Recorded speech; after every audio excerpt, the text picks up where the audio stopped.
নমস্কার, আমি মো।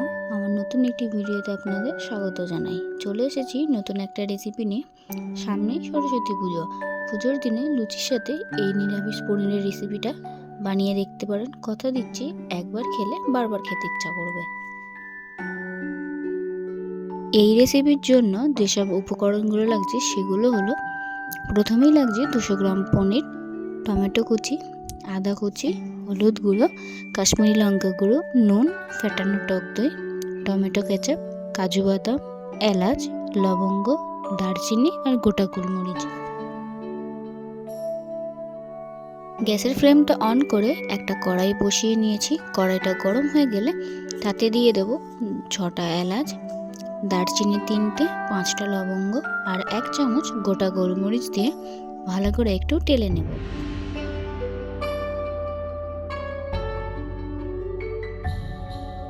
এই গোটা মশলা থেকে ধোয়া বেরোলে একটা পাত্রে তুলে নেব।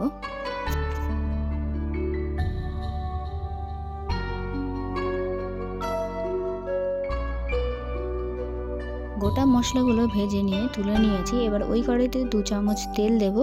তেলটা গরম হয়ে আসলে কাজু বাদামগুলো লালচে করে ভেজে নেব।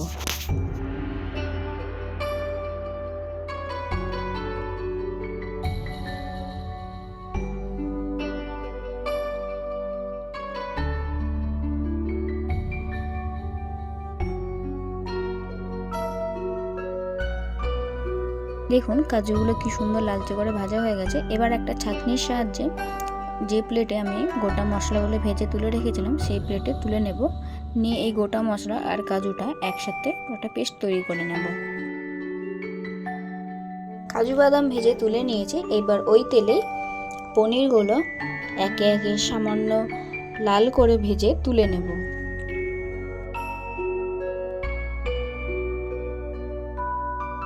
দেখুন এরকম লাল করে ভেজে নিতে হবে পনিরগুলো। বেশি লাল করে ভাজলে পনিরগুলো শক্ত হয়ে যেতে পারে। এবার একটা ছাঁকনির সাহায্যে পনিরগুলো তুলে নিয়ে ঠান্ডা জলে ভিজিয়ে রাখবো। আমরা এখানে রুম টেম্পারেচারের জল ব্যবহার করছি। এবারে পনিরের মশলা তৈরি করে নেব। প্রথমেই দেব 1 চামচ জিরে ও 1 চামচ মৌরি দিয়ে 30 থেকে 40 সেকেন্ড পর এবার দেব কুচানো কাঁচা লঙ্কা। অনেকেই ঝাল পছন্দ করেন না, সেক্ষেত্রে এটা অপশনাল, চাইলে দিতেও পারেন আবার না দিতেও পারেন।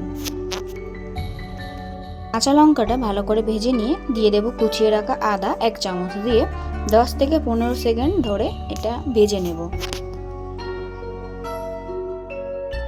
এরপর কালারের জন্য দেব 1 চামচ কাশ্মীরি লঙ্কা গুঁড়ো, 1 চামচ হলুদ গুঁড়ো, 1 চামচ ধনে গুঁড়ো দিয়ে ভালোভাবে মিশিয়ে নেব।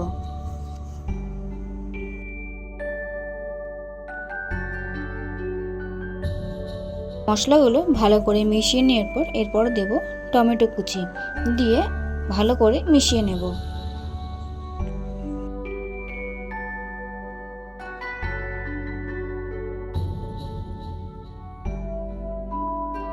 টমেটোটা যাতে তাড়াতাড়ি সেদ্ধ হয়ে যায় ওই জন্য দিয়ে দেব 1 চামচ নুন ও 1/2 চামচ চিনি দিয়ে আরও একবার ভালো করে মিশিয়ে নেব।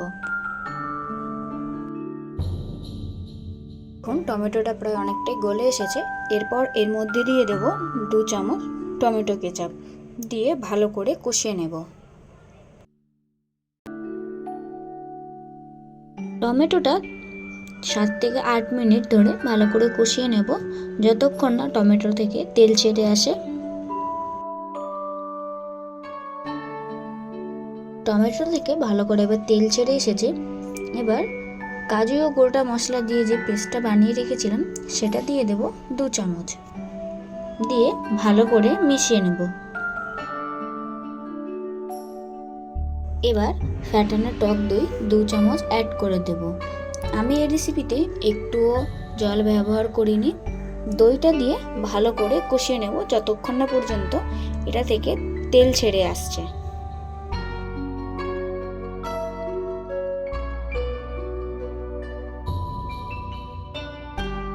কি সুন্দর তেল ছেড়ে দিয়েছে। এখন গ্যাসের ফ্লেমটা একদম লো করে দেব। হাতের সাহায্যে একটু স্ম্যাশ করে কাসুরি মেথিটা এর উপর দিয়ে ছড়িয়ে দেব। কাসুরি মেথি দিয়ে ভালো করে মিশিয়ে নেব।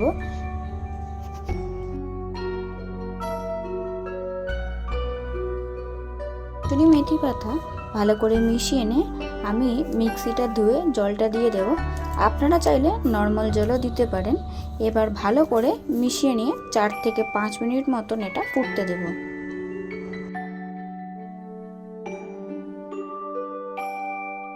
ভালো করে গ্রেভিটা ফুটে আসলে ভিজিয়ে রাখা পনিরগুলো গ্রেভির মধ্যে দিয়ে দেব। পনির দিয়ে 15 থেকে 20 সেকেন্ড মতন ফুটিয়ে নামিয়ে নেব। পনির দেওয়ার পর বেশিক্ষণ ফোটাবো না, তাহলে পনিরগুলো শক্ত হয়ে যেতে পারে। তৈরি হয়ে গেছে নিরামিষ পনিরের রেসিপি, কোনো রকম পেঁয়াজ রসুন ছাড়াই।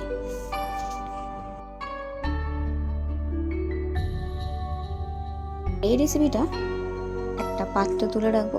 তাহলে ভিডিওটি আজকে এখানে শেষ করছি। আপনারা ভালো থাকবেন, সুস্থ থাকবেন, স্বাভাবিক থাকবেন। আমার রেসিপিটি আপনাদের কেমন লাগলো সেটা অবশ্যই কমেন্ট করে জানাবেন। ভিডিওটি ভালো লেগে থাকলে অবশ্যই একটি লাইক করে দেবেন আর চ্যানেলটি সাবস্ক্রাইব করে দেবেন।